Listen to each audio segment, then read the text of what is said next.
people don't take your advice, it's because they don't want to be you. And so that can be hurtful when you're the person that's like, I love you so much. I want you to be just, I want you to be able to get past the problems that I had.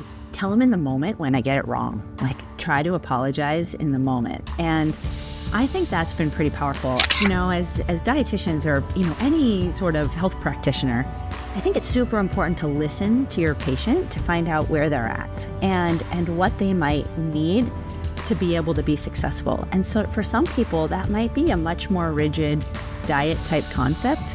And for others, it might be that they need to give themselves permission. Howdy, I'm Hannah Newich-Wander, a production lead at a soybean seed facility in Central Illinois, and you're listening to the Vance Crow Podcast. Welcome back to the podcast. I'm glad you're here. Today, Kristi Spence, a writer and mom who has a unique perspective on the world, joins us today. I met Kristi back when I was the director of millennial engagement for Monsanto, and she was working for a dairy checkoff program. Uniquely, she was not only working for this checkoff, she was a dietitian and a college professor. And when I talked to people that worked for Kristi, I heard some of the best praise I've ever heard given to a boss. People said that she was supportive and inspirational, innovative, and helped them take their careers onto trajectories that they never imagined. I kept in contact with Kristi, and because we were in agriculture, we kind of stayed in the same orbit.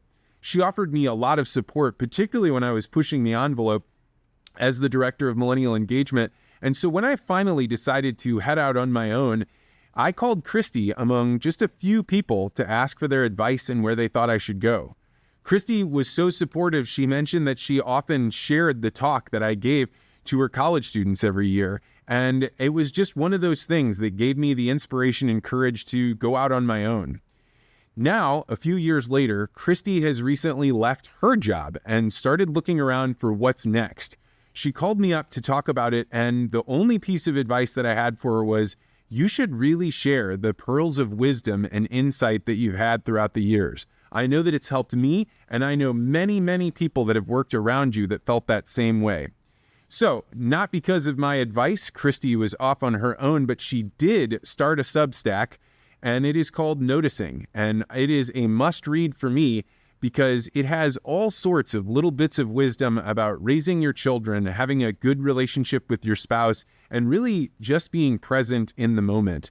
I'm excited for you to listen to this interview because it's a little bit different, but I think that it will hit you in a way that you just don't have very often. So I'm excited to get to this interview, and we're going to get there in just a moment, but I have a couple of things that I want to cover with you.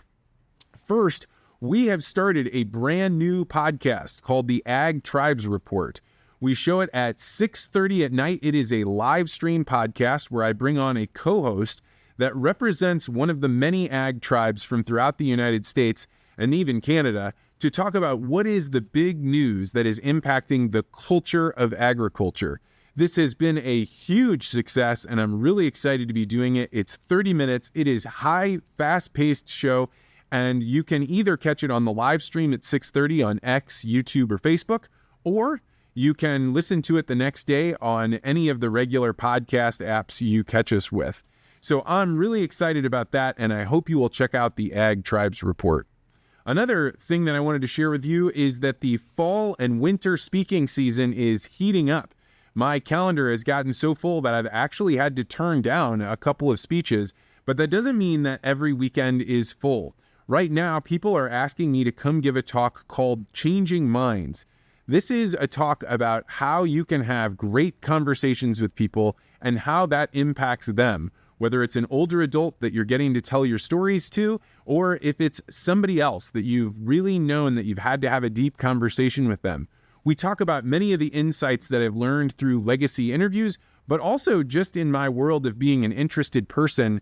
What can you learn about how to become better at starting conversations, about interacting with people, listening so that they can feel really deeply heard, and how to handle some of the tough situations we get into where you don't know what to say or how to get out of kind of a messy conversation.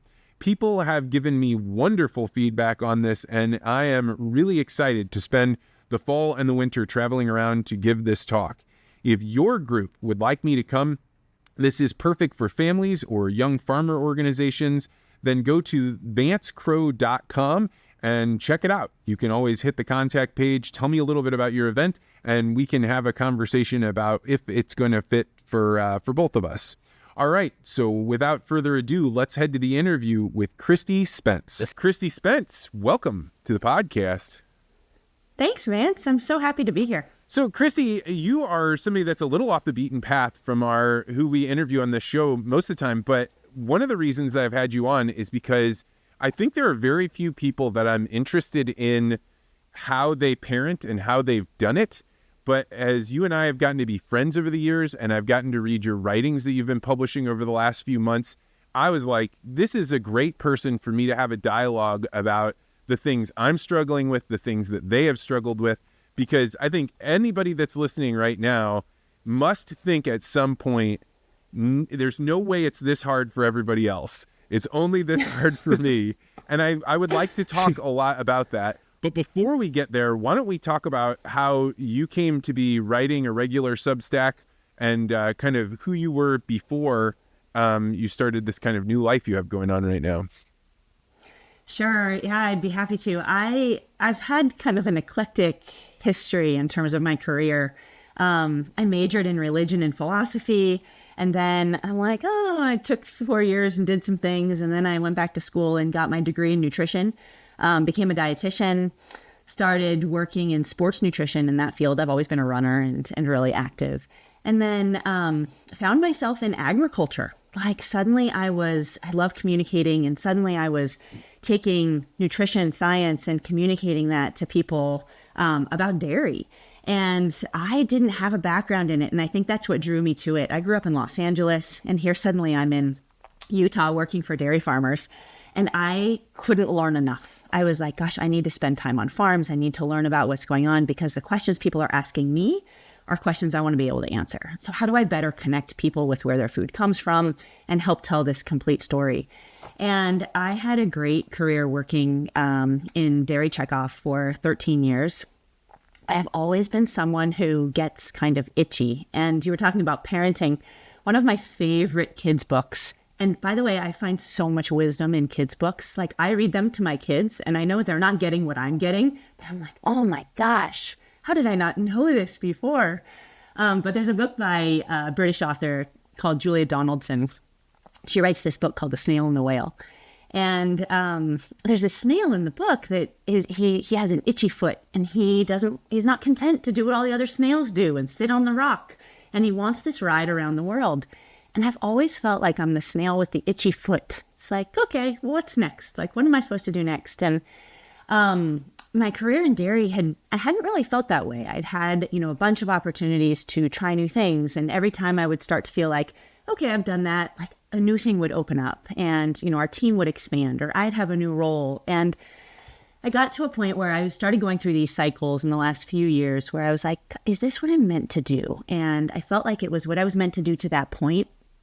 But I kept projecting like 10 years from now, I need to have tried something else. I felt like I had something else to contribute to the world that in my career so far had brought me to this point.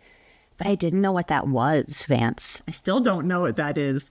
But I knew that I had to make a change. And so I left in March, of this year.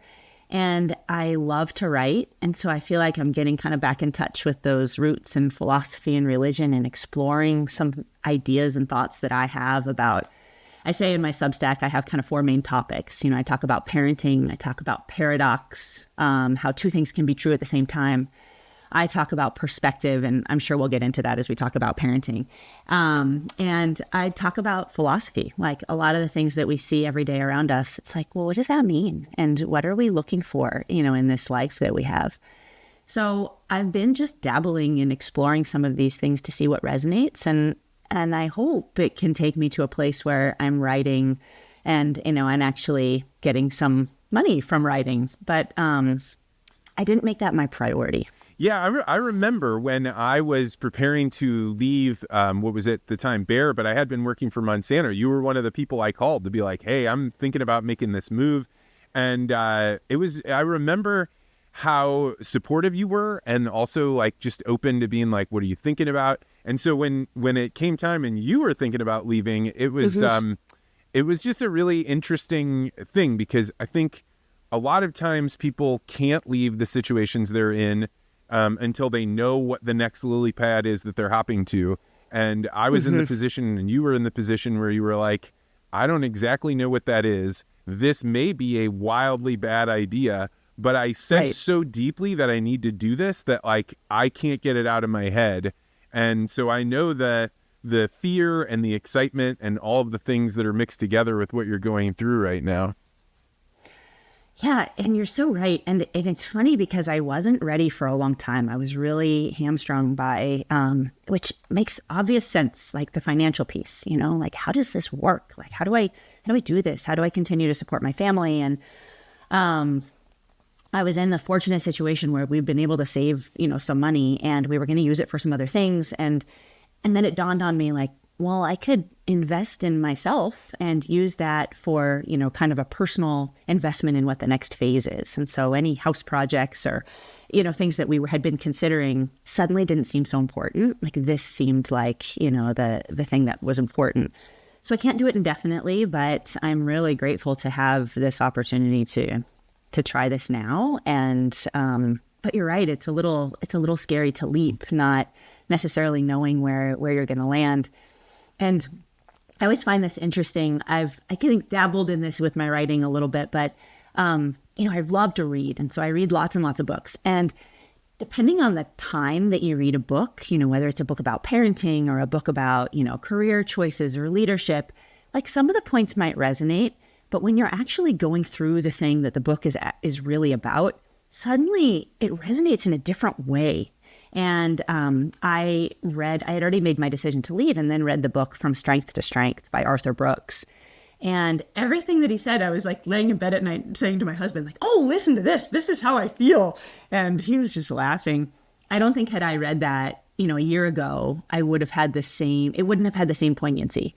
But it did now, because I was suddenly living through and had gotten to a point where I was ready, that suddenly the messages resonated in a certain way. And I'm coming to believe that that's true with so many things, you know. I mean, if we revisit things later. Carl Jung talks about how, you know, you can't really force yourself to read a book you're not interested in. You can read the words, and certainly like when you're a student, you know, you shouldn't be like, oh, I'm not interested, I'm not going to read this. But like for the most part, you have to be curious, and it's something like deeper than just your rational intellectual self saying, I should probably read this. It's got to be like, there's something here that if I can discover what it is that they know, this is going to help me somewhere. And it's this like amazing, I often describe it as like walking on clouds, like where you're just jumping from one puffy cloud to another as you're reading. It's not difficult. You don't have to be like, all right, I got to stop what I'm doing to go read. You're just like, oh, here's an opportunity for me to go discover these things.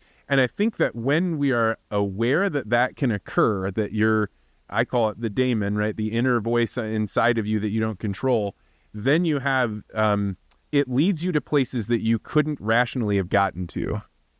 Yeah, absolutely. I totally agree. And I think, you know, it comes to this idea of perspective. Like when you have that perspective that you can gain something from, you know, that book or work or whatever it is, you're going to get something more out of it. And I think about this a lot when it comes to parenting, you know, and I'm sure a lot of your listeners can relate. There's so many things that you try to teach your kids. And by the way, I have two boys that they just turned 8 and 11. And there's so many times when I'm like, gosh, I need them to know this. Things that I'm realizing now as a 45-year-old, I want them to know as an 8 and an 11-year-old so that they don't make the same mistakes, or that they have the perspective now. And I've always had this thought, like, can you inject perspective into a young mind, you know? And I don't know. I think more and more that there's an element of time in what you just described as like readiness and openness. And frankly, the capacity to understand what it is at a level that I'm trying to share it, that is difficult when someone is young. And it doesn't mean that I stop trying. But I don't always know how the advice or the perspective I'm trying to give my kids, how it lands, and if they're getting from it what I want them to get from it. Yeah, I've been in a back and forth conversation with a good friend of mine named Wes, and he's been talking about, I see my son, and I see things that if he would just like take a little bit of my advice, he would not be having some of the challenges that he's having. Right. And he's like, it's so hard because, you want to make it easier for them. And we kind of had this back and forth. And the best advice I've ever gotten about mentorship came from a guy that was a convicted felon. His name's Wes Watson. He's this huge muscle-bound dude, like not the guy that you would go up to being like, hey, tell me some advice about giving advice. And he said, if people don't take your advice, it's because they don't want to be you. And so that can be hurtful when you're the person that's like, I love you so much. I want you to be just, I want you to be able to get past the problems that I had. And then when you take it in terms of a child, right, this is a person that doesn't even know that they can choose who to become, right? They're just present in the world. And so it's really hard to say how much of what I'm giving them is going to shape them. Like right now, I'm at the stage of like the most important thing I can do is hammer in manners that this is just the way that we behave. But like advice is virtually not good at all. I hear you. And manners, that's a consistent thing. Like even at the ages my kids are. What manners are important to you guys? What do you guys focus on? Oh, so we actually in our family, when my kids were born, I came up with a couple things. I remember I was kind of in this postpartum, state. My first son had just been born, and my husband and I were sitting out on the back porch. And I remember I got really emotional, and I just said, I don't care what they do in life. I just want to raise kind and grateful children. And that became, we added one more, but those became kind of these grounding values for our family. And so whenever we ask them, we say, hey, what does it mean to be a Spence? It means you're kind, it means you're grateful, and it means you don't give up. And when we say don't give up, it's really on yourself. Like, we want there to be this like belief in yourself and what your goals are, what you want to accomplish, or who you are as an individual. And so when I think about manners, I put them in those categories. It's like, hey, we're kind, we express gratitude. And then there's the ones that don't really fit into those categories, but we have to sit nicely at the table. We chew with our mouth closed, things that are just general, things for propriety that I feel like are important, that were definitely drilled into me. So I record these legacy interviews, and one of the questions that I ask towards the end, particularly if family is a big emphasis for these people, and generally if somebody bought you a legacy interview, that means you did have a pretty close-knit family. And that question that you're talking about, like, what does it mean to be a Spence? What does it mean to be a Crow? Is something that some people really think deeply about, and some people it just emerges naturally, right? And I think in the ag community there, everybody says, oh, we were hardworking, right? That's something they all want. But the other things of kindness and, are we, like in my wife's family, we complete what we start. And you see how much that's been drilled into those my wife and her sisters, and how much that influences what they do day in and day out, because they finish what they start, almost to a fault. Right. Yeah. Some of these things I could imagine, some of them become like, they're really well intended, but when taken to the extreme or not talked about, it can be challenging. It's funny. So we came up with these three things that were like, hey, these are kind of the core values that we stand for as a family. And my kids might develop others, later in their life. But then one of the things, we were going through an exercise at work, back when I worked in the dairy industry, and we were taking our organization and we were doing what Brene Brown talks a lot about. We were operationalizing our values. And so we had three values as a company. It was trust, action, and stewardship. And I loved them because there were three. They felt really clear. But at the end of the day, we needed to define for everyone that worked for the organization, what do those things actually mean? What does it mean to show up to each other and to our organization and to our constituents with trust? And so we did this exercise where we went through and we defined what that meant for the organization. And I thought, if I'm going to do this for work, I want to do this for my family. And so we spent some time with our kids saying, okay, what does kindness mean to you? And we came up with some little tenets that were in large part kind of authored by them. And And my hope was that, we probably need to revisit this, but my hope was that they had some say and a real true understanding of what kindness meant, of what gratitude meant, so that they could embody that a little bit more readily than us telling them what it meant. And I think that they're at ages now where it's worth revisiting because they have more life experience. They're a little bit more introspective. And so anyway, you're reminding me that I need to do that. I think it's great. And the ownership, if you're going to live out values, you have to feel like they weren't just, that you are somehow inhabiting them. You don't necessarily need to be the one that came up with them, but to be able to have the guidance inside of there. In my family, what I'm discovering, so I have a almost 4-year-old and a little one that just turned 2 today. And oh, happy birthday. And so, but one of the things that I was doing was my oldest really responds to stories. So we tell stories about different people, and it didn't take very long before I was like, oh, I can't tell Uncle Dan stories because she's going to go tell Uncle Dan stories and his opinion of whether or not that was true. But I also have all these other stories. So I have I tell stories about when I worked on a ship, and we talk about Silly Charlie. And Silly Charlie was this guy, he's a real guy, that he was always forgetful. And even though he was like really nice and happy, he broke things all the time.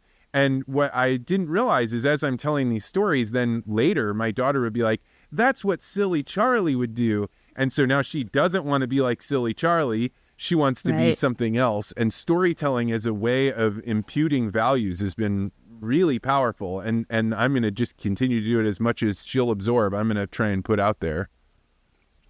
Yeah, gosh, I think that that's awesome when you can do that. Suddenly they have this construct that they can relate to, and you've created a character that they now can reference, in future, experiences that they have.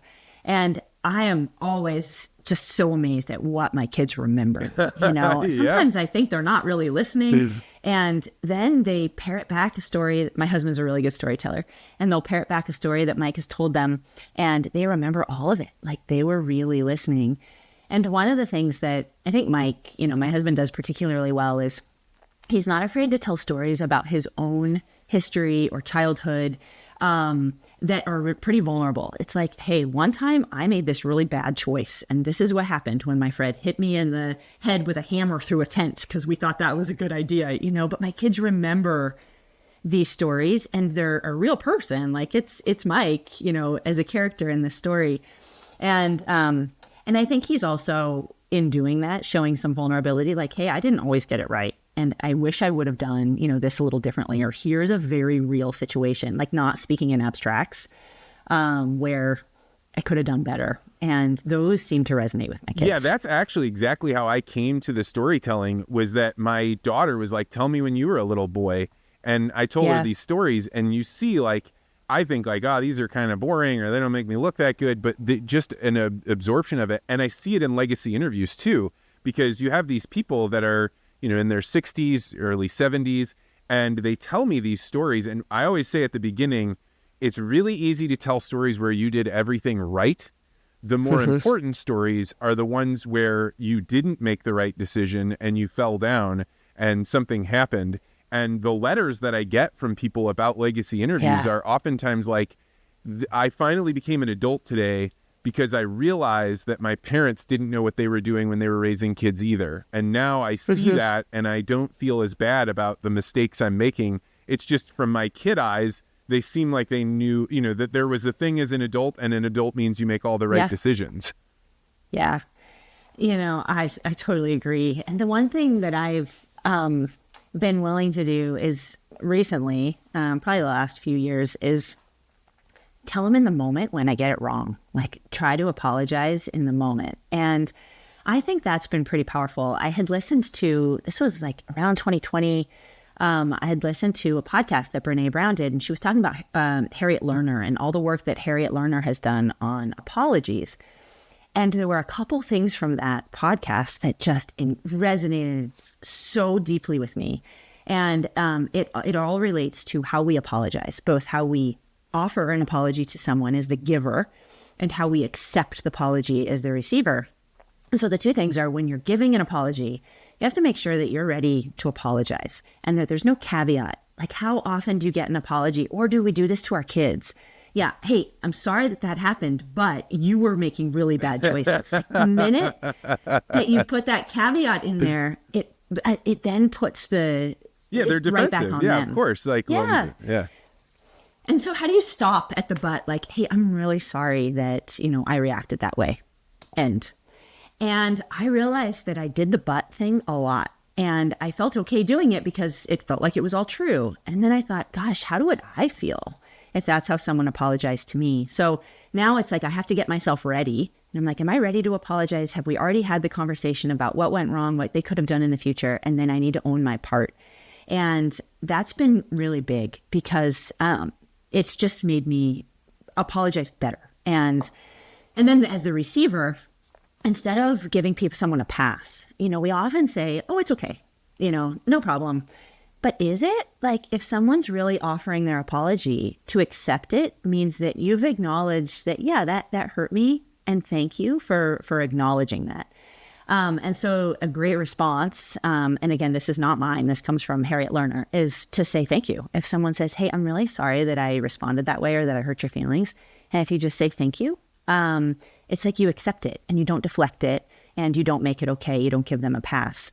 And it's really neat for me because I told my kids about this podcast and I said, I'm committing to doing this and I want you to try to do it too. And Vance, they do that now. When they apologize to each other, they genuinely apologize. And sometimes I have to catch them with the but because they want the other person to apologize too, or own their part. But they always say thank you. And it feels really powerful when I watch that interaction with them. But it was something that I didn't know, that we kind of like learned all at the same time. And that's felt really good. My wife stopped me one time from making my oldest child apologize to the younger child. And she was like, look, if you force the apology, all they're doing is they're figuring out like what it is that they have to do to get around this obstacle, but they're not actually, apologizing. How do you feel about that? Do you force your kids to apologize? So that's a great question. I try not to. And here's where, and I was going to bring this up earlier, when we were talking about giving perspective to our kids. I don't know about you. I see certain things in my kids that are me. Oh, yeah. And, and as you watch it, it's like you can experience the emotion that they're experiencing because you know it so deeply. Or at least you think you can. And so I'll watch my little one, do something and I'm like, oh gosh, I know exactly how he's feeling. But he's also not me. And so the way that I would respond now it's not necessarily the way that he would respond. But I have one of my sons is very quick to apologize. He doesn't particularly like conflict. He wants to make sure everything's okay. He needs a lot of reassurance. And so and I do that too. So he's very much like me in that regard. And he'll just apologize even when he might not need to, just to make the situation okay. My other son doesn't apologize when he really should. And that's hard for me because I want to tell him like, hey buddy, you need to own that and say you're sorry. But I also, to your wife's point, like he's just going to learn that he does the thing that's not okay. He says he's sorry and he moves on. And then this is a pattern that repeats itself when I want him to recognize the behavior and own his part. So I've worked with him a lot more on talking about ownership. Like, hey, I think that really hurt your brother's feelings, or that really hurt my feelings. Like that was, not a kind thing to say, to let him know how it made me feel. I so desperately want to say, and I need an apology. Like you need to tell me you're sorry.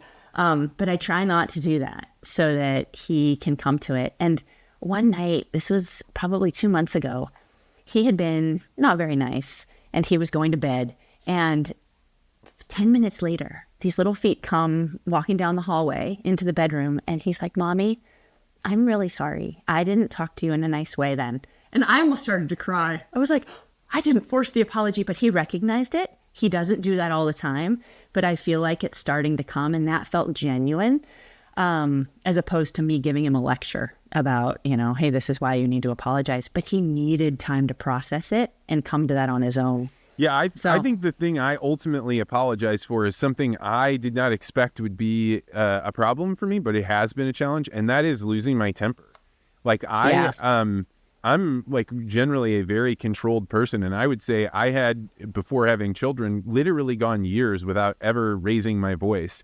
And now you have your kids, like my wife and I both run our own companies. So there is always stress, like at any moment of the day and in the weekend, like I could be working and it would have a material impact on my family.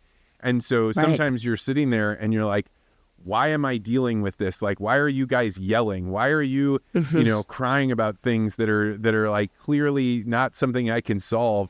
And that's the point where I wonder, are other people under this much stress? Like, and is this new? Or if my wife and I were a one stay-at-home parent, would they be having this much stress and this much pressure that they, blow their stack? What do you think? Yeah, I think the stress is always there. I think it ebbs and flows based on, I always think of there's like a finite amount of stress that we can deal with, and it doesn't matter where it's coming from. It could be coming from work, it could be coming from home, but it all starts to build. And then there's going to be this thing that kind of, like a volcano, and suddenly we blow our top. And, I always talk to my kids about, hey, where can you vent, instead of just blowing up and getting really angry. So in our situation, how it had been before I, made this career shift, my husband stays home. So we homeschool our kids, and that's fairly recent. That's been the last couple of years, but he's on as dad a lot of the time. And I was traveling a whole bunch for work. And even when I was home and I'd work out of a home office, I was on calls for like 8 or 9 hours a day. And so he took the lion's share of, the work with the kids. And, it was also stressful, like just because that was his job, he didn't have an outlet and a break. And often, I think he just needed to talk to another adult and have, a conversation that was not constantly parenting and doing school and teaching. And so, he would, sometimes I'd be on a work trip and he'd call and he's like, and he would just have to tell me, he's like, I lost my temper and I wasn't my best. And it's like he needed to get that off his chest. And so I think it happens to everyone. I think parenting is just stressful, Vance. And I think that it goes through these phases of being more stressful than others based on kind of where your kids are at. I've definitely had this thought of my kid will never outgrow this phase. They are always going to do this, and they're going to become an adult that does this, and I'm never going to be able to teach them. And as I look back, those moments in time are short. But when you're in it, it feels like this is just the way it's always going to be. Yeah, you have in your writing, one of the reoccurring series that you talk about, which it really resonates with me, is this concept of being in it. And like, you have one of your opening early stories. I remember you talking about how many Rudolphs did you do? And you were talking about how many times did you sing Rudolph the Red-Nosed Reindeer to your child as you were trying to get them to sleep? And that hit me right between the eyes, because we had that with our first daughter, where as soon as she was born, she was an unconsolable child for nearly 2 years, right? So this is just constant stress where you're going from two hyper productive people, my wife and I, really productive, to now being completely at the mercy of this terrorist who at any time can start screaming and crying, and there's nothing you can do about it. And when you described it as like, it just as like being in it, I got it. So tell me more about being in it. So the idea for these posts actually came from a friend. I was talking to her about something that we were talking about at the beginning, when you mentioned Carl Jung. And, I said, you can read all these books about people making these career shifts, but you're reading about them in retrospect, often. It's like they've figured it out, that they've made it to the other side, and now they're writing about the whole experience in this neat, tidy package. And I was like, it doesn't feel that way. And she said, you should write about it. And I thought, okay. And, I thought I have this platform right now, and I'm very much in this transition. And so I'm just going to write about the ebbs and flows and what it feels like. And I didn't necessarily intend for it to turn into a series, but I wrote the first one. And I was running with a friend of mine who lives close by.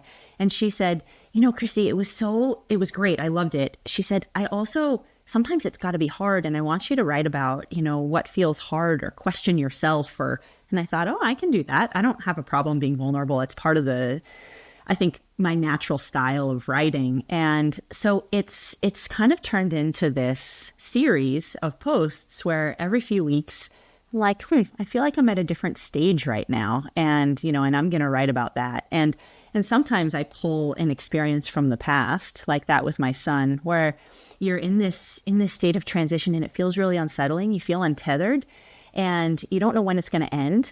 And then I realized I never noticed when I stopped singing Rudolph, but I did at some point stop singing Rudolph. And at some point I won't feel untethered and I won't feel, stressed, but I need to go through that now to get to the other side. And, so that's what this whole In It, series is about. And it's been fun to explore just how I've ebbed and flowed. I think when I first left, I was very much trying to fill my days like I knew how. And what I mean by that is when I was working, I had a full schedule. And so, I knew that I had, this call at this time and this call at this time, and I had to be prepared for each one. And I had a lot of direct reports. And so I felt very responsible to my calendar and to other people. And I knew how to do that really well. And so then suddenly I'm the master of my own calendar and I'm responsible to myself. And I'm like, well, what do I actually want to do? And I didn't know. I was like, I don't know. I don't know what I want to do. Like, that's a hard question. And it's an obvious question. And then I also didn't know how to schedule myself. I was like, well, I think I need to schedule. I was trying to be really structured about it. I'm going to schedule a bunch of calls with a bunch of people to find out, like, to learn as much as I can, like what resonates about my writing, with you. And can I kind of identify these themes? And so I did that like for 4 hours a day for the first little bit. And my kids were like, I thought you stopped working, Mom. And, I was like, well, I'm trying to figure it out. So now the pendulum's probably swung the other way. And I've spent the last few weeks since summer kind of officially started really just being present and adventuring. We live in this beautiful place in the mountains, like doing things outside and trying to take advantage of this time that I don't always get. My kids aren't going to be able to be these ages for this long, forever. They're only this a snapshot in time. And I have this opportunity now to have this time. I don't know if I will, a year from now. So I feel more settled now than I did 4 months ago. Yeah, I hate children's songs, and I like the quirky nature of them. And Right. A couple of months ago, I was driving my daughters to school, and like they're both advocating for the song that they want, and I realized wait a second, like there will come a day when they'll be like, Dad, like, stop paying attention to us. We want privacy. We don't want to listen to what you want to listen to. We don't want to sing. And it made me like stop and be like, all right, what do I like about this? And like, just to be able to be focused on the fact that they are giggling with glee about talking about Uncle Dan in a garbage can. And so like, I have 1,000 things to do, but if I miss that, it's gone and you don't get it back. And the challenge that like becomes kind of an obvious thing, right? You're like, okay, I should be present. But the challenge that I've faced is I don't want to be present for fear of being nostalgic, right? For fear of being like, oh, well, I needed to absorb all of that, because I think that's what leads people to taking obsessive photographs, where instead of actually being there, you're pulling out your phone to be like, I really want to remember this. And so all of their memories are seen through the lens of a camera. So what's the balance between being present and being afraid of nostalgia? So it's so interesting that you say this right now, because so I try to do this daily meditation practice, and I've started to do that with my kids. And so they're getting this message of being present. And my oldest, I think, stresses about it. We'll be out on a bike ride together. We like to ride our bikes together. And he'll stop in the middle and he's like, Mom, I'm stressed about being present. And he sometimes thinks being present means remembering every single moment of the ride from start to finish. And so it's almost like you described, for the sake of nostalgia, like he wants to remember the whole thing in its entirety, like a photographic memory kind of thing. And he thinks, and he paused this past weekend and he said, I don't think I need to remember the whole thing to be present. And I said, no, I think you just need to be here. Like, are you enjoying, like, there's cool flowers here, pay attention to the trail in front of you. Like, we're out here together. And So I feel like that too. Like I want to remember the things, but I don't need to remember it in a certain type of detail. If I remember a feeling I got, or I remember that I was just really paying attention in that moment, or like you just described, if you remember that you were able to enjoy just that feeling of being with your kids in the car and listening to them giggle to these songs that are inane and funny and you don't actually love, but you know they love. And so instead of wishing it away, if you just remember this, I had this moment where I just embraced it and it was fun and I started to laugh. I feel like that's being present. And the very fact that you can remember that anecdote and tell me now, I think means that you were present in that moment.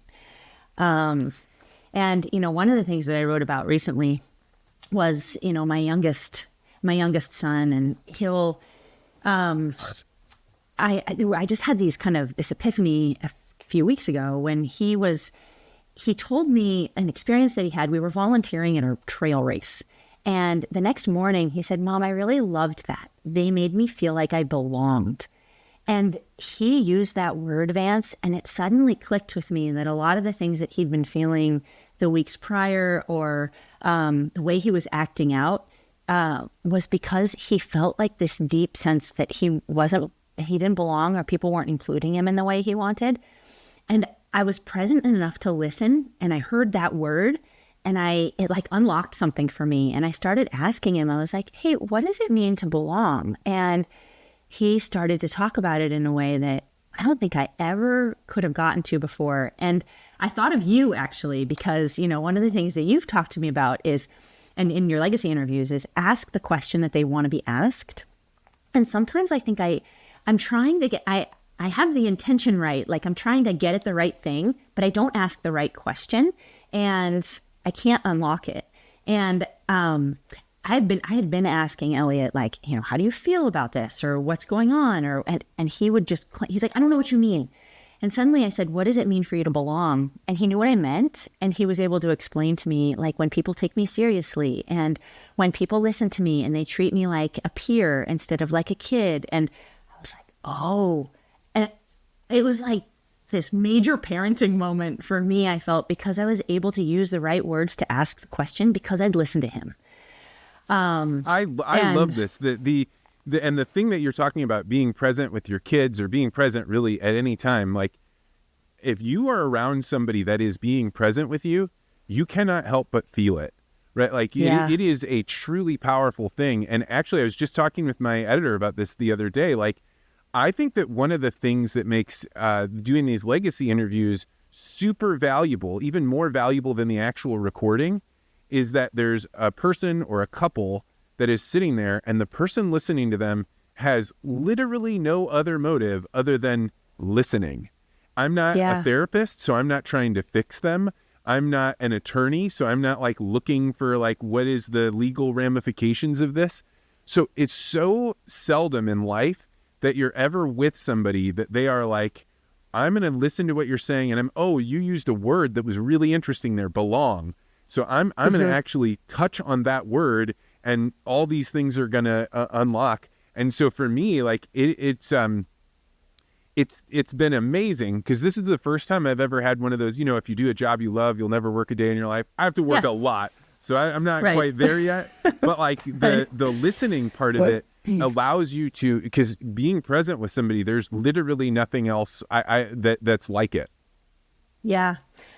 So here's one area where I struggle, and this happened last night. I want to be, because I think you're right. I think your kids know when you're actually listening and when you're not really listening. And I definitely have those moments. And it always seems to center around, we need to get out the door to do something. Like there is a time constraint, and suddenly they have a whole bunch of things to tell me that are really important. And I struggle with my own sense of responsibility and like, hey, I can't be late to this commitment that I have. I also have a commitment to listen to you deeply in a way that you feel heard and we can work through this thing together. And I haven't figured this out, but sometimes I have to stop them mid-sentence and say, "I really, really want to hear what you have to say. I also need us all to get in the car and we need to go to this place, so that we can get there on time." And so I'm always trying to balance, and I think this is just a kid thing, but this perception of time, as adults, we have this perception of time that's like, I have to do this and then I need to do this and I know how long things take. And we're constantly trying to explain to our kids, like, no, you can't fit in all of those things in 5 minutes. Like, you need to pick. Like, you have a finite amount of time. Time is absolutely something that we impart on our children, because like there's a concept called polychronic and monochronic time. So polychronic is island time. It's where if you and I are having a conversation, it would be absolutely absurd for me to look at my watch and be like, oh, it's 1 o'clock, time to get up and go do something else. And Right. But in monochronic time, the industrialized world, if I tell you, hey, I have to leave at 1, you're not going to have any ill will towards me. I'm going to be able to shake your hand and leave. And it's like, oh, that's expected. But polychronic focuses way more on relationships.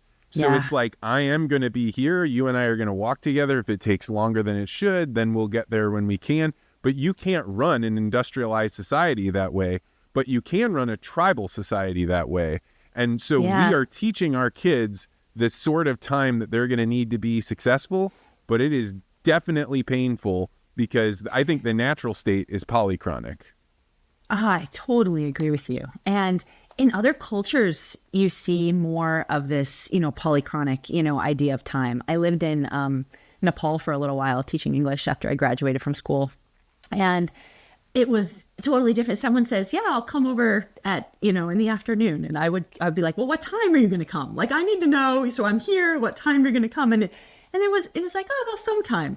And, so it's like this island time concept. And we don't operate, our society that way. And I don't want my kids, there's like an innocence to how kids can't conceptualize time in that way. And they can just, and I think, I wonder, actually, I wonder if it has something to do with play. Like they can just play for hours in a way that's unstructured and kind of free form and go from one thing to the next. And as we get older, that is so much harder to do. And I think that's why we constantly talk about getting into the state of flow where we lose track of time because we're so engrossed in, in a single thing that it's like time doesn't matter anymore.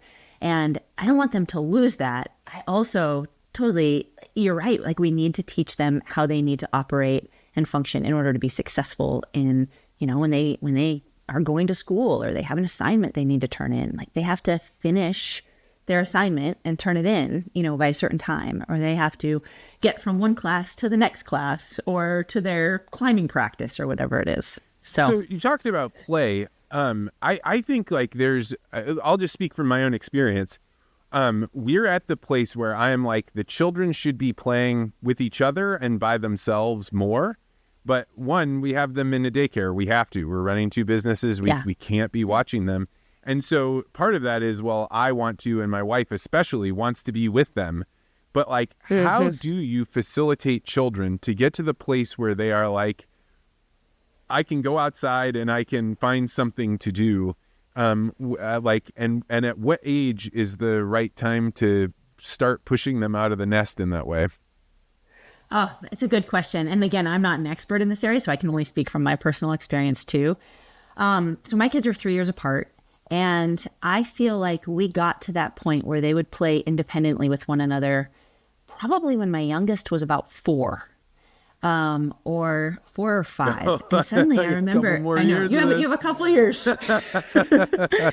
But then I remember making dinner one night and they were playing. Like I wasn't suddenly doing the corral the kids and the dog and make dinner at the same time. Like my husband and I had a conversation. And I think every parent deals with this. We still speak in like fragments of thoughts, there's constant interruptions. When your kids will play, on their own or with a friend, outside independently, it does open up kind of a new world. And you realize like, oh, we can have a conversation that's longer than 1.5 sentences. And, and I actually have time to, to get something done. Like today's a great example. So my husband had, a commitment this morning, and my kids are really close friends with our next door neighbor, and they're just playing in the yard. And they're old enough now, I could have them take the dog for a walk. They came back, they put the dog, we have a puppy, in his pen, and he's resting, and they're out playing, and I know they're okay, and they don't really need me for a whole bunch of stuff, which feels like a game changer. I also live in an area that feels safe, and I'm comfortable with them just being outside. It's really refreshing to hear about the idea that like you don't have thoughts that are more than a sentence and a half. You know, my wife one day was like, she was like, well, you know, everybody needs my attention. And I was like, wow, a little grumble bear. And then I was like, actually, no, that's true, because we lived together for 10 years. And I have this sounding board of this person that I can explain very complicated ideas to and get her feedback and get her input. And now all of a sudden that's put in a woodshed chipper and just gone. And so this is probably the area where the most stress gets created. It's like, we're trying to have dinner the way that we did when we were just the two of us. And now you've got two kids that are vying for both parents' attention. You've got dad who really wants mom's attention, mom who's got 100 things going on. And like the pressure of that seems, what are we doing? This can't be the way that people live, that they're under so much stress. Oh, that so resonates with me. I remember like multiple times I'd come home from, you know, a work trip, and I'd come in the door, and cooking is like it's like therapeutic for me. So, you know, I'd come in, and even though I'd had a long day, like for me to be in the kitchen and start making dinner is like, okay, I can kind of decompress now. So I would start making dinner, and everyone needed me. They hadn't seen me for 3 days, and Mike needed to talk to me, and the kids needed to talk to me. And I'm not kidding, I would have 3 people talking to me all at the same time. And I was like, oh my gosh, how do I triage this? Like, how do I be the thing for each person? And Mike would realize that sometimes he's like, we all just need like a little piece of you for, you know, a minute. And so we would, you know, I'd stop making dinner, and I was like, okay. And I'd try to, you know, hey, I need, you know, Elliot, what do you need? Eden, what do you need? And then Mike would say, okay, it's my turn to talk to mommy now. And so they would go do their thing. But it's real. And then sometimes, you know, it's hard to, I think about, because you and your wife sound like very similar to Mike and me, how we had a lot of years together before we had children. And sometimes finding that kind of time to have those conversations when we can't do them at dinner, we can't do it when we're making dinner, and suddenly you get the kids to bed and you're tired, and it's like you save up all these things, and then when you actually have the time, you're not quite in the mood to talk about the thing that was really serious. And so we've tried, we're not particularly good at this, but when we do, you know, have someone come over and watch our kids and we can go out to dinner, it's like magical. It's like, oh my gosh, we're sitting, you know, across from one another, and we can have a conversation. We've also, I mentioned that I like to ride bikes with my sons, but I also, Mike and I can go for a long bike ride now, and that's also a really nice time to talk, or go for a run together, you know, in the morning. And so we're trying to find those times that we can still maintain that level of conversation, because we need it, you know, to progress things forward, but for our relationship. And but Vance, it's hard to figure out, you know, how it all fits. You know, one of the things we talked about earlier was about the models and advice, like trying to give your kids advice. And I remember when you were first starting to think about, hey, should I do some more writing? And you were like, I have these models I talk about with my kids. And some of my favorite writing that you do is those models, because it gives me a way to think about something differently. And you did one about your boys putting the other one in a box, you know, and assuming that you know what they are thinking. Can you talk about that box? I think that's a really good model for people to understand. Sure. So some of these just come up kind of in the moment, but, you know, they were having this argument. And one of the things that we're constantly working with, you know, both of our kids on is assumptions. Like each of them will assume that the other feels a certain way, and then that will dictate their behavior. So instead of staying curious in the situation, they'll look at past experiences or what they expect the other one's going to do, and they'll make an assumption. And so one day they were doing this, and I said, whoa, guys, it's like you're putting the other one in a box, and then they can't move out of that box. But what if they're actually going to do something that's outside of the box? And so I just said, can you just open the lid and like give them an opportunity to poke their head out and do something that's a little bit different than what's just, you know, in this confines that you've put them into. And it seemed to resonate with them, you know, and in the moment, my idea was metaphor, and this isn't like scientifically studied, but I feel like it's powerful in this way, is that sometimes when you're experiencing an emotion that's so intense, or you're doing something, and as a parent, you're trying to get your kid to do something different. It's really personal if you're just talking about what they're doing. But can we make it less personal and more easy for them to understand if we liken it to something else? Even like this box. Just say, hey, this is like you're putting your brother in a box, and he can't get out of the box because you've put him in it, but he really wants to get out of the box and he wants to do something different. And so my thought is that if we can get them thinking about the situation in terms of this metaphor, it's like a tool that they get to run it through so that they can successfully come out the other end and make a different choice, but not feel so personally attacked.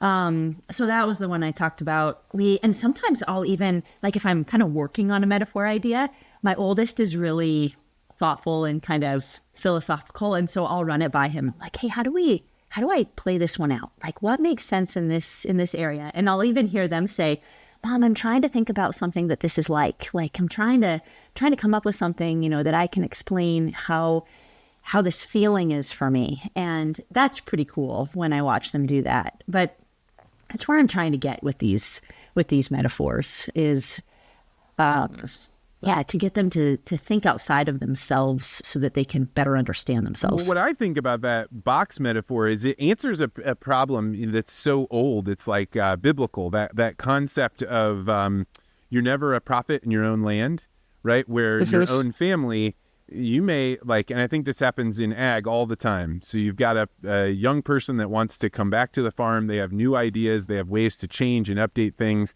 And everybody looks at them and says, oh, yeah, you're always coming up with the next new thing. And so they don't really listen to you, what you're saying.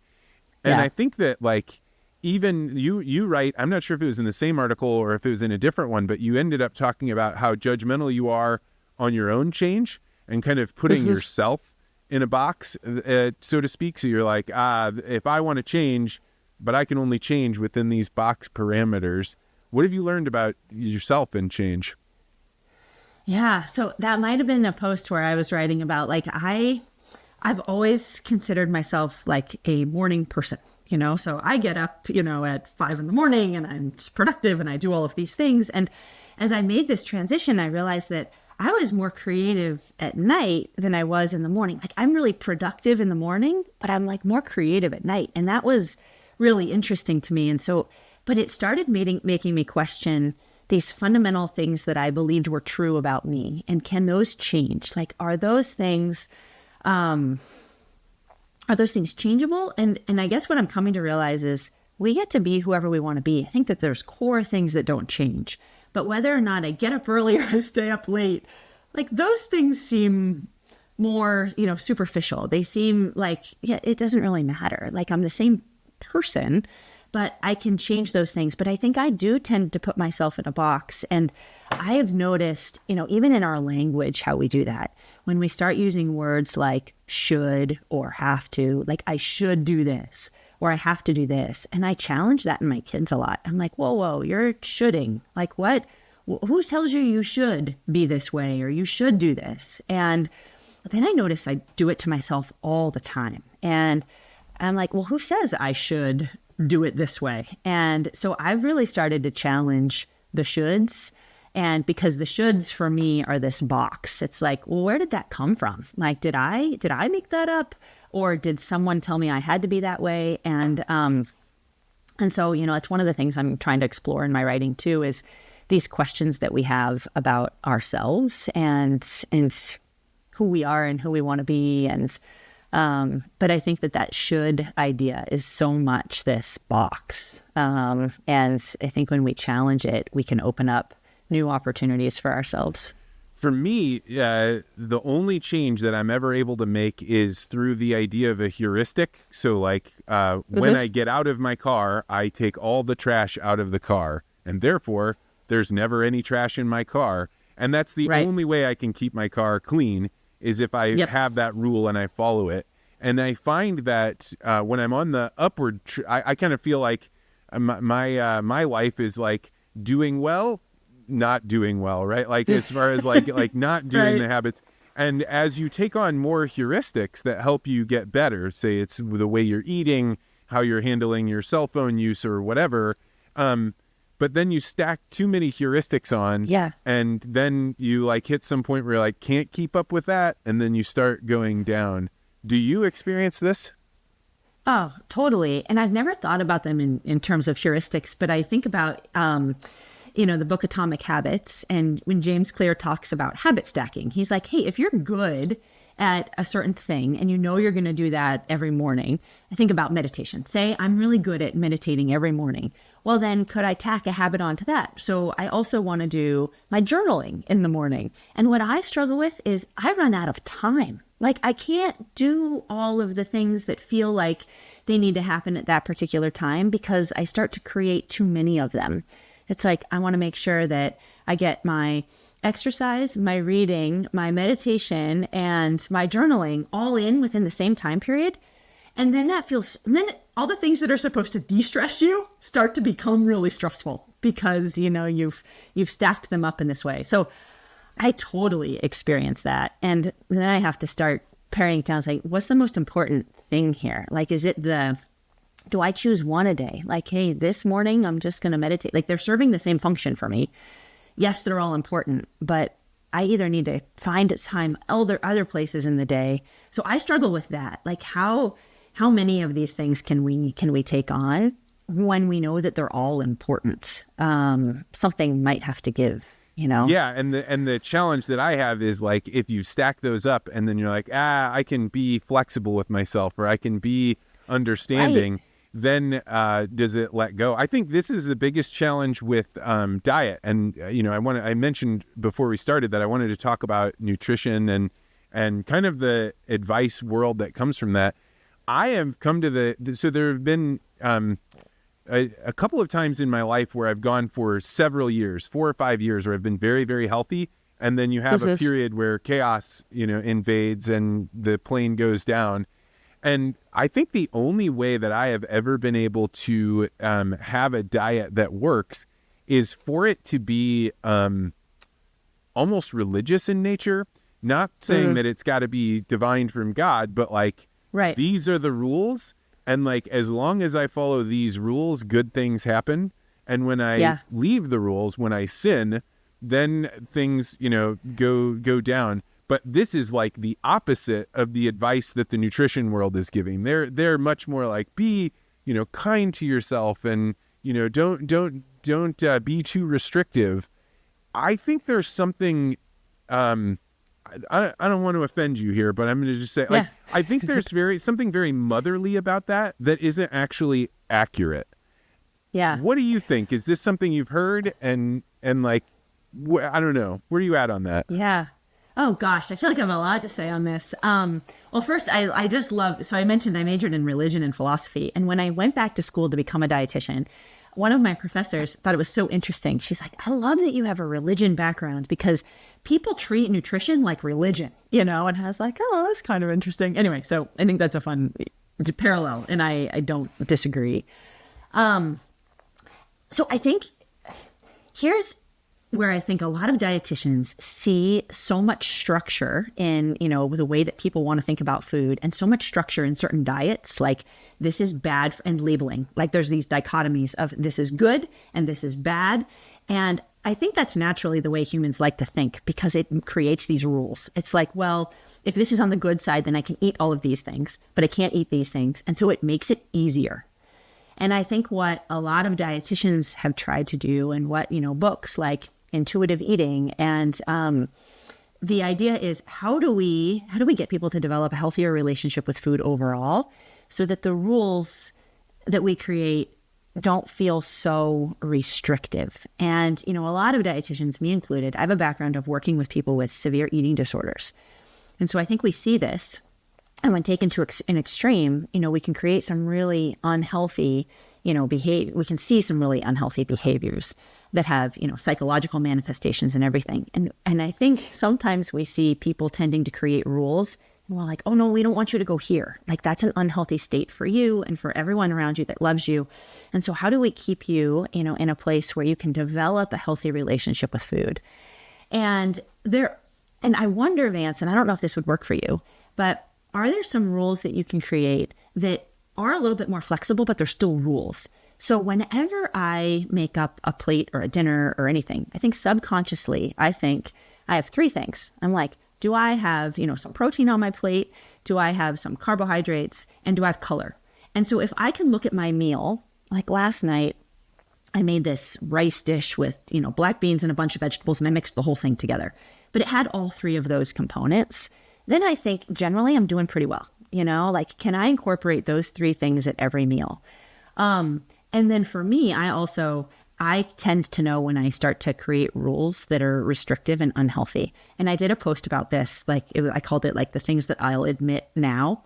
And one of the things for years and years, there were a whole bunch of foods that I just flat out said, I don't like them, because that was way easier for me to avoid them and decline them and not eat them because I thought that they were unhealthy than it was for me to have a few and to admit that, yes, I'm a dietitian who will eat French fries and potato chips. And so potato chips is one of these things. My kids love potato chips. And for a long time, I was like, no, I don't like potato chips. And I wouldn't eat potato chips with them. And finally, Elliot was like, please, Mom, would you just have one? Like, he's so good at sharing, and he just wanted to share. I was like, how do I say no to that? And the truth is, I actually like potato chips. I don't need to eat the whole bag, but I like them. And being able to admit that I liked them was kind of freeing. And I know that might sound so ridiculous, but I think that what happens is, we create rules because it makes it easier.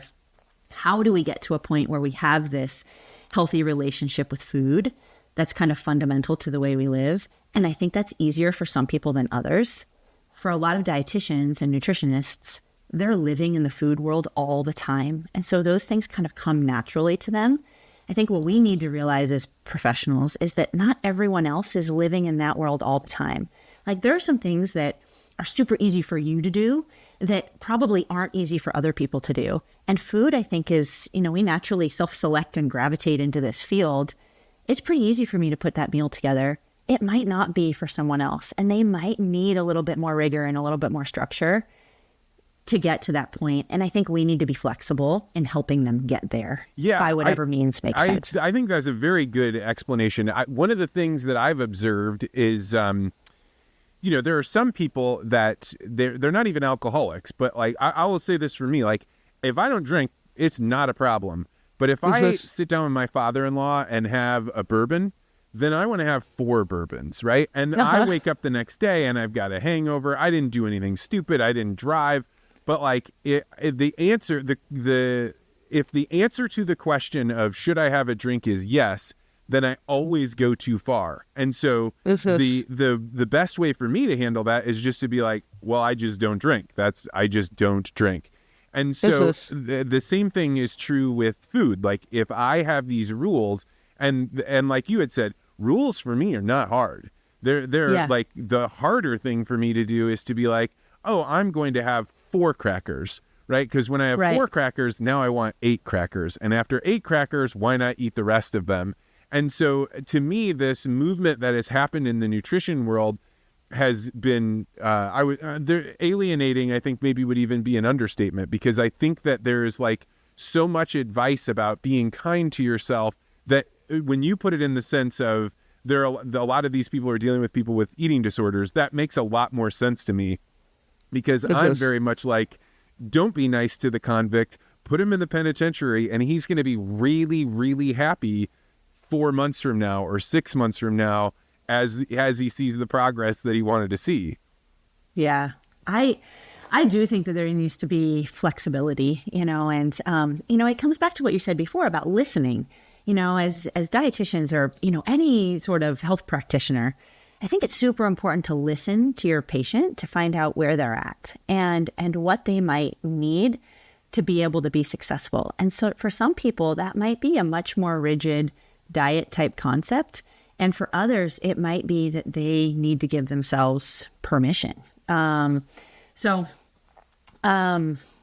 think that this idea of rules, I think most things exist on this sliding scale. Like, everything exists on a spectrum, and we so desperately want to put things into a black or white, yes or no box. Like, we want to live in dichotomies because it's easy and make things binary. And the truth is that nothing exists that way. And so as a dietitian, I think it's super important to be on the sliding scale and just be like, okay, you're someone who in this area of your life, like it's going to be much easier for you to not have one more choice to make because you've already made that choice. Like you've already figured out what that rule is. And, you know, what you described earlier, I mean, we're living in this really stressful environment. You have to make thousands of decisions every day. If your food decisions could be a little bit easier for you to make, then when you get to that, you don't have the capacity to say, oh, I have to decide to stop at 4 crackers, but I really want 8 crackers. Like that, it becomes too hard. And so I think it's okay to have to, you know, move to that end. And we do this with sports. Like, and I think people could argue that this is unhealthy. Like, you know, the Tour de France is going on right now. And a lot of the top riders measure their food. Like they are incredibly diligent about what they eat, when they eat, you know, the type of macronutrients they're eating.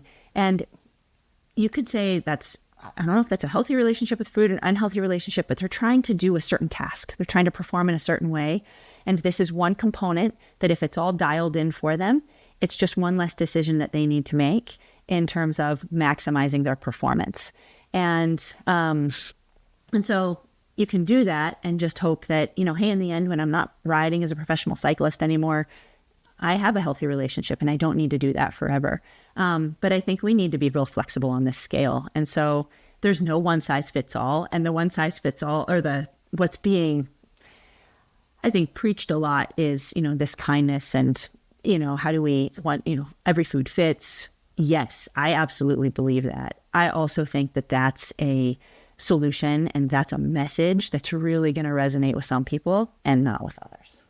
How much do you think is known about nutrition science? Do you feel like, we've got it pretty nailed down, you know, we're at 50% knowledge and 50% clouds, or we know 1% out of 99% to know?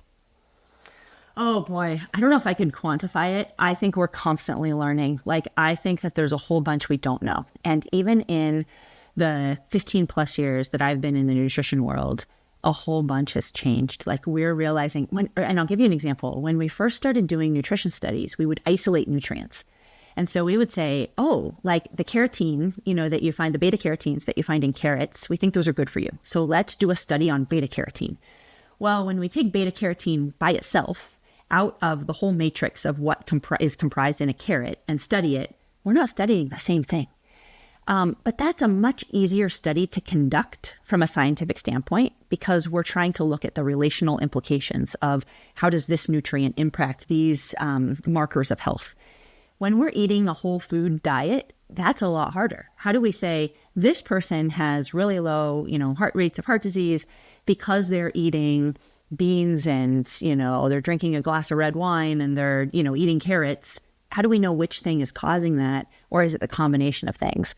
So I think what we do know is that there's, you know, combinations of foods and diets, you know, interact with each other in terms of our health, you know, in certain ways. That's hard to study and hard to measure. And we have, you know, studies like the centenarians and the blue zones that, you know, start to look at correlations between, whoa, these pockets of people in the world tend to have longer lives and be healthier.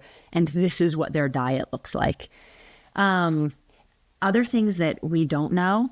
So I think there's a whole bunch that our genetics have to play in terms of our nutrition. And I think that in the future, that's what we're going to see much more of is these kind of prescription diets or food plans based on what our individual genetics are. We're not quite there yet, but I think that that's, you know, a potential.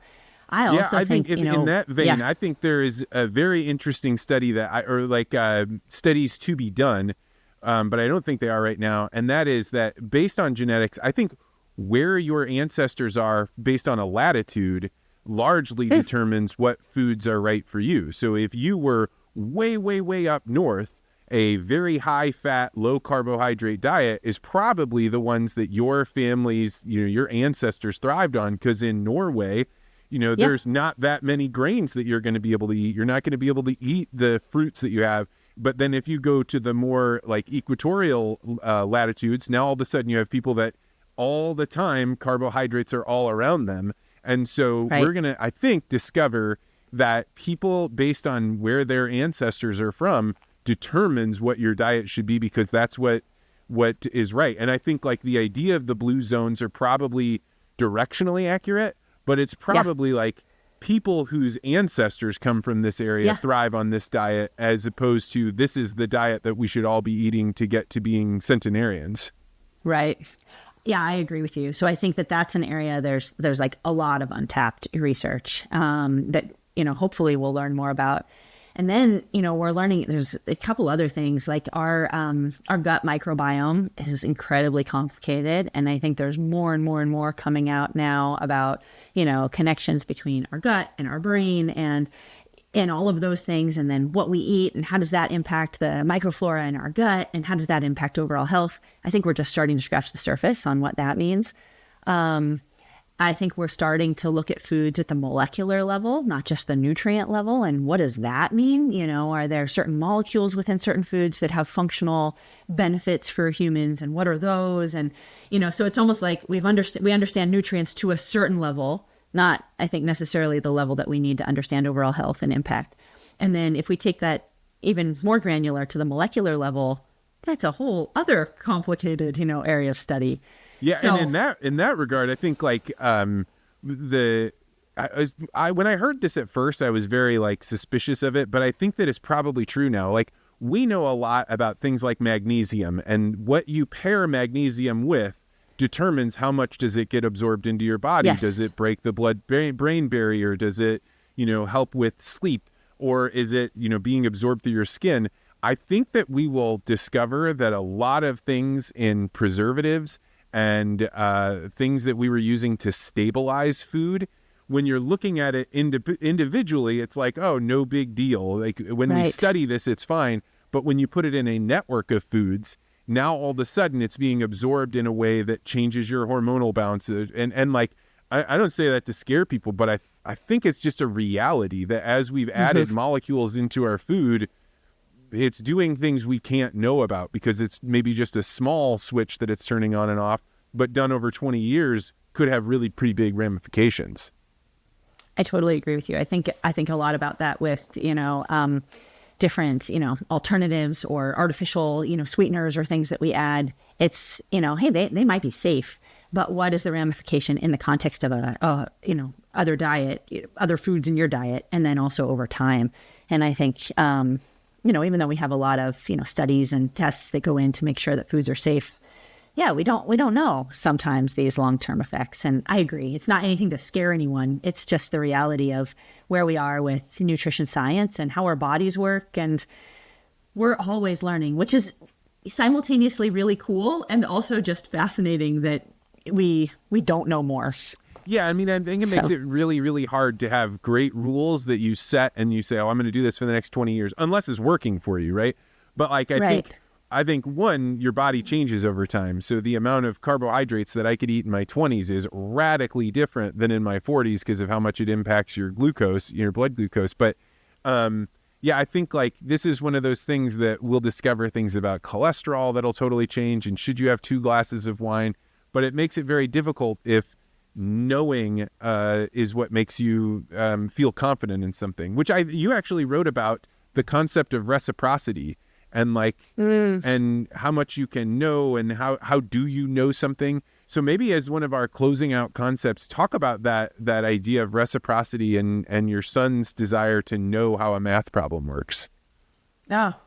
So my one son is super, like, he has to wrap his mind around it before he totally understands it. And so in this particular case, he was dividing fractions, and I remember I was like so proud. I was like, oh yeah, dividing fractions. I remember you just multiply them by the reciprocal. And he was like, what? And I couldn't explain it beyond that. I was like, well, that's just how it works. Like, this is this fundamental principle of math that, and my husband's great. He understands it. He like sat down, he explained it all to him.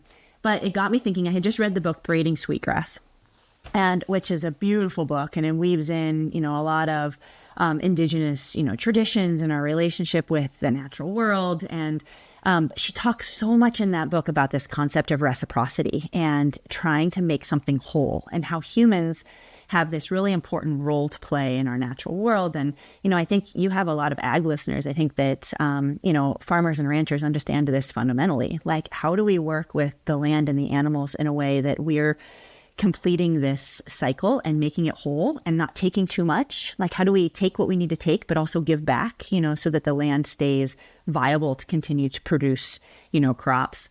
And so she talks a lot about this idea of reciprocity. And I'm thinking about this math problem. And I think we often think about things in terms of zero sum. We often think about things in terms of the additive property. Well, if I need to get something whole, I'm going to either need to add something to it or take something away from it.